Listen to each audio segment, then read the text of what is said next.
ile eka book ya Psalm 57 hi hlaya eka verse number 1. Loko moya wa Xikwembu hi pfumelela hi ta hlaya na verse number 2 ya Psalm 57.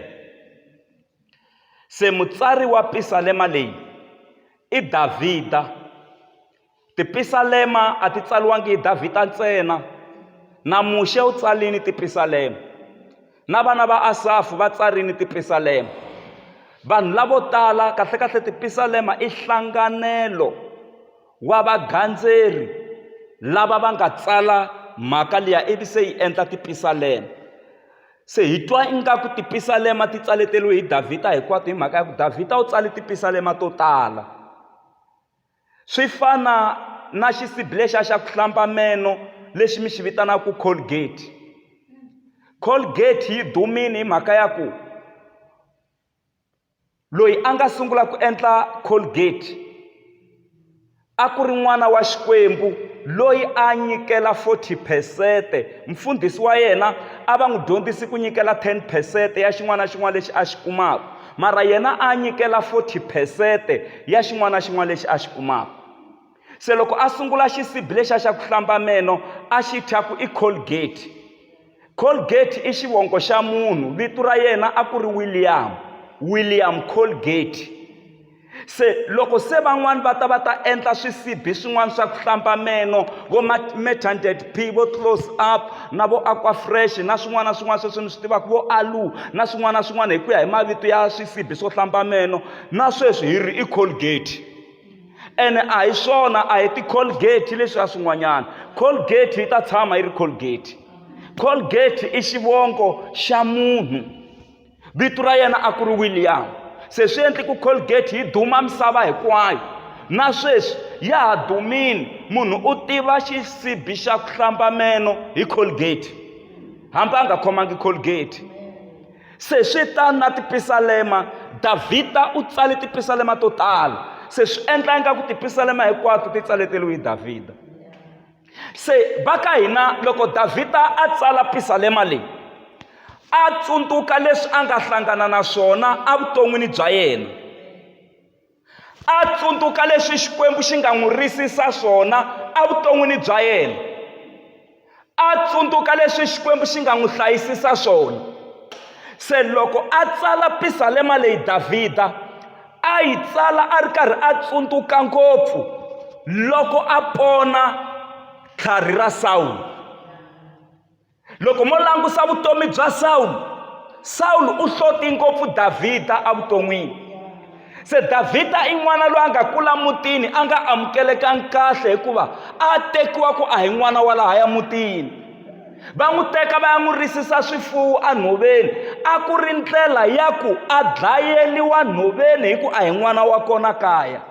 Hi yona mhaka xi ri xitsongo va xi yisa nhoveni xi ya risa laha ku nga na swikakaka, xi risa laha ku nga na tinghala, xi risa laha ku nga na tibere.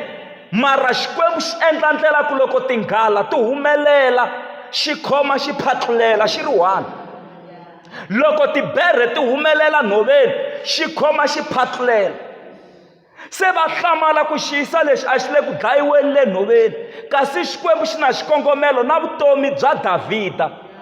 Se Davhida va ka hina loko mi lava ku vona ku a nga tekiwi tanihi n'wana wa le mutini, hambi xikolweni a nga yisiwangi, a nga wu kumangi na nkarhi wa ku ya dyondza xikolo na van'wanyana.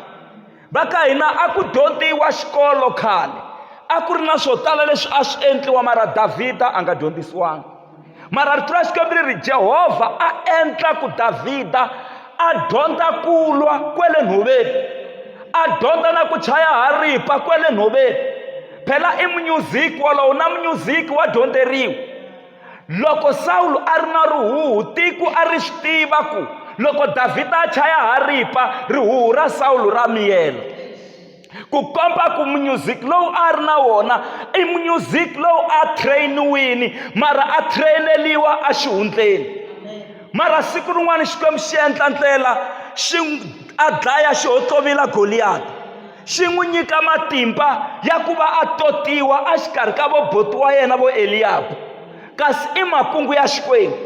loko se a teki n'wana Sawulu vutomi byi sungula bya ku hlota Davhida.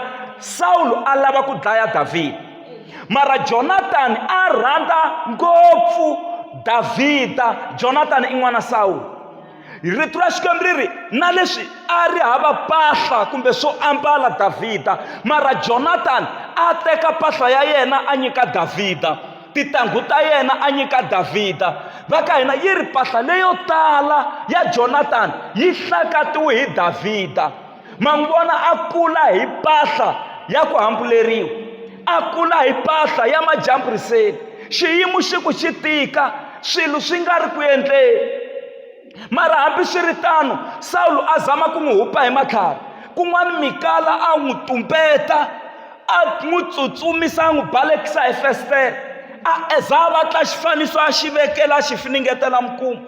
Loko Sawulu a rhumela vanhu a ku ni lava Davhida ni lava ku n'wi dlaya, a ku a nga kona wa vabya, hi lero u kona kwala ndlwini mara u le ku vabyeni a nga titwi kahle. Sawulu a ku ni kombela ku miya n'wi tlakula hi sangu leri a nga tlela ka rona, mi ta na yena hambileswi a nga le ku vabyeni, ni lava ku n'wi tlhava a fa. Ku komba ku Sawulu a ti byerini ku lava ku dlaya Davhida. Se Davhida a tsutsuma a baleka, a ya tumbela ne le mabakwini, a teka na vatswari va yena a ya va kombelela ka hosi ya tiko rin'wana, a tumbeta na vatswari va yena, hi ku a swi vona ku leswi Sawulu a ni hlotisaka swona, loko a nga ni kumi u ta nghenela vatswari va mina. A teka vatswari a ya va tumbeta, a nghena mabakwini, a tlela mabakwini, a ku nandzihi, a ku tsakisi a mabakwini. Siku rin'wana loko a ri ka rin'wana ra mabaku, Sawulu a nghena ka baku reriya, a nga voni Davhida. A mabera ya Davhida yi ku hi loyi na lava wena tlhava, mara Davhida a ku don't touch the anointed one. A swi laveki ku hi khumba vatotiwa va Xikwembu. A tsema nguvu ya Sawulu. Sawulu loko a huma ka baku leriya, Davhida na yena a huma, a huwelela ku Sawulu u ni xanisela yini, u ni hlongorisela yini, u lwela yini na mina? Mina ni le ku lweni na wena. Loko a ni yo lava ku ku dlaya a ni fanele ku dlayini. A ku vona nguvu ya wena hi leyi xipetlu xa kona kumbe xilapani xa nguvu ya wena, ni tsemini ka baku leri a wu ngheni ka rona, mina ni ri kusuhi na wena mara wa wu ni vonangi. Sawulu a sungula ku chava. Hambi swi ri tano Sawulu a nga karhali ku hlota Davhida.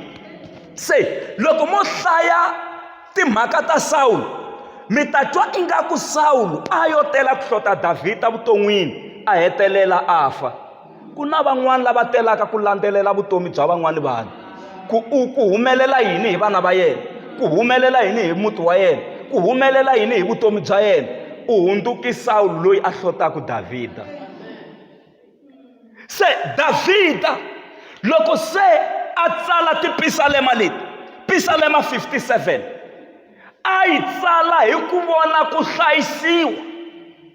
A hlayisiwa hi mani? Hi Xikwembu amavokweni ya Sawulu na le mavokweni ya va ka vona lava a va nga n'wi rhandzi, na le milon'weni ya tinghala na tibere. A tsala Pisalema leyi, Pisalema ya ku kombela ku sirheleriwa kumbe ya ku lweriwa kumbe ya ku hluleriwa aka valala.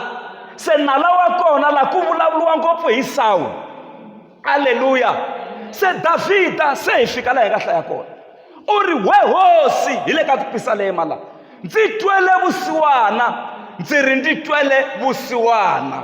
Haleluya. A ku ndzi ta tumbela aka wena swidzedze leswi onhaka swi kondza swi hundza. Nhlokomhaka ya hina yi ri tumbela eka Yesu xidzedze lexi onhaku xi kondza xi hundza. Va byele hinkwalamu ngo tumbela ka Yesu xidzedze lexi onhaka xi kondza xi hundza. Va ka hina hi hanya ka tiko leri nga na swidzedze swa ku hambanahambana, hi hanya amakaya laha ku nga na swidzedze swa ku hambanahambana. Va ka hina ku lava ku hi tumbela aka Yesu swidzedze leswi onhaka swi kondza swi hundza. Davhida ku va a hlayisekile a tumbela aka Yehovha.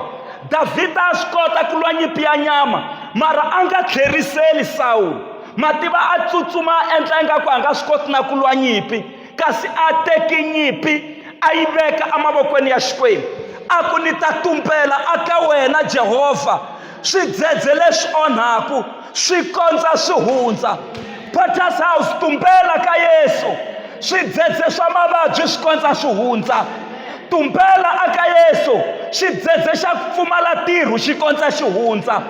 Tumbela aka Yesu xidzedze xa tihuwa kaya xi kondza xi hundza. Tumbela aka Yesu swidzedze leswi onhaku eka vantshwa va hina swi kondza swi hundza. Hi ku ku na swidzedze mara ku laveka kereke leyi nga ta tumbela ku kondza swidzedze swi hundza. Van'wana va tumbela tin'angeni, van'wana va tumbela vaprofiteni, van'wana va tumbela hi mali ya vona, van'wana va tumbela hi rifuwo ra vona, van'wana va tumbela hi dyondzo. Mara ni ri ni mi hlohlotela mhaka leyi, tumbelani eka Yesu xidzedze lexi onhaka xi kondza xi hundza. Haleluya! Hi xi vonile Xikwembu xi hi pfuna hi nkarhi wa COVID.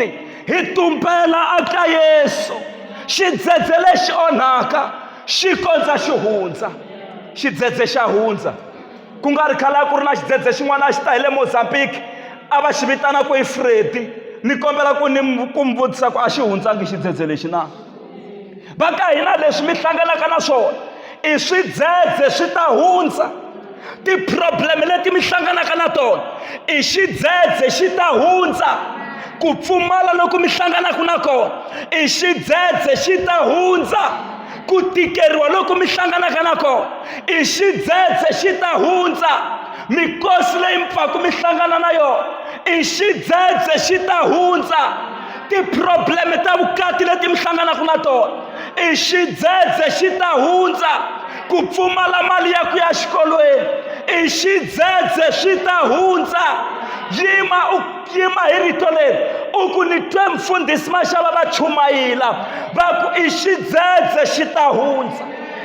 Mhaka leyi ni faneleke ku ni yi endla i ku tumbela aka Yesu xidzedze lexi onhaku xi kondza xi hundza. Va ka va tumbela ka swilo swa ku hambanahambana vanhu va ti fihlafihla, mara mo ni ku eka n'wina swiyimo swa misava leyi swi lava munhu loyi a nga ta tumbela aka Yesu xidzedze lexi onhaka xi kondza xi hundza. Wa hi tumbela aka Yesu xidzedze lexi onhaka xi kondza xi hundza. Hlayani verse number 2 hi twa ku why hi fanele hi tumbela ka Yesu.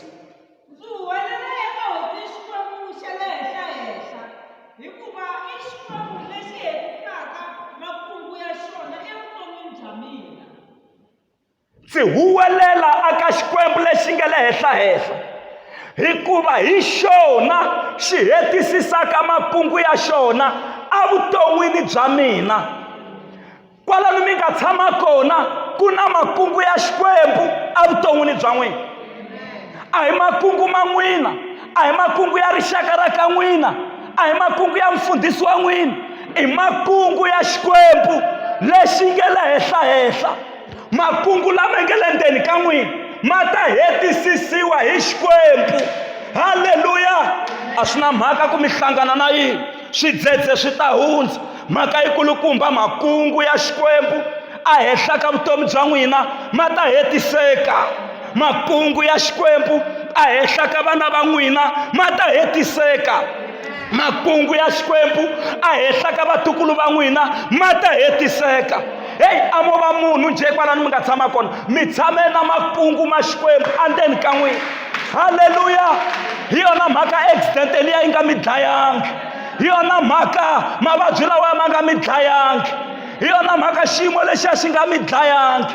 Ku na makungu ya Xikwembu endzeni ka n'wina.